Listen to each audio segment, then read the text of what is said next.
వారికి ఏ సమస్య కనబడలేదు ప్రియులారా, ఏ శత్రువు కనబడలేదు, ఏ రోగం కనబడలేదు, ఏ కరువు కనబడలేదు, ఎలాంటి నిందల అవమానములు వారికి కనబడలేదు. యేసు వైపు చూసేటువంటి బలమైన విశ్వాసగా నువ్వు ఉండువుగాక, శ్రేష్టమైనటువంటి విశ్వాసంతో నింపబడదువుగాక, గొప్ప ధైర్యంతో నింపబడదువుగాక. ప్రతి విధమైన ఆర్థిక సమస్యలన్నీ కూడా తొలగిపోయి నా యేసు ఐశ్వర్యవంతుడు అనేటువంటి దృఢ నిశ్చయముతో మీదట నువ్వు జీవించదువుగాక.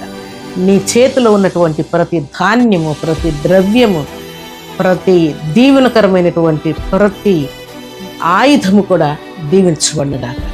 దేవుడు నీ చేతిలో ఉంచినటువంటి ఆయన వాక్కును, అలాగే ఆయన పట్ల ఉంచినటువంటి విశ్వాసమును, ఆయన పట్ల నువ్వు ఉంచినటువంటి ప్రేమను, త్యాగమును, తెగింపును నీ హృదయంలో నిలిచి ఉండునుగాక. దేవుని యొక్క వాక్కులు నీ నోట, నీ మనసులో, నీ హృదయం నిండా జ్ఞాపకం ఉండునుగాక. దేవుని సన్నిధిలో చేరిన మనందరి జీవితాల్లో ఏ ప్రాబ్లం వచ్చినా యేసు వైపు చూస్తూ, శిష్యులకు యేసు తప్ప మరెవరు కనబడినట్లుగా యేసు తప్ప మనకే ప్రాబ్లం కనబడకుండా ఉండునుగాక.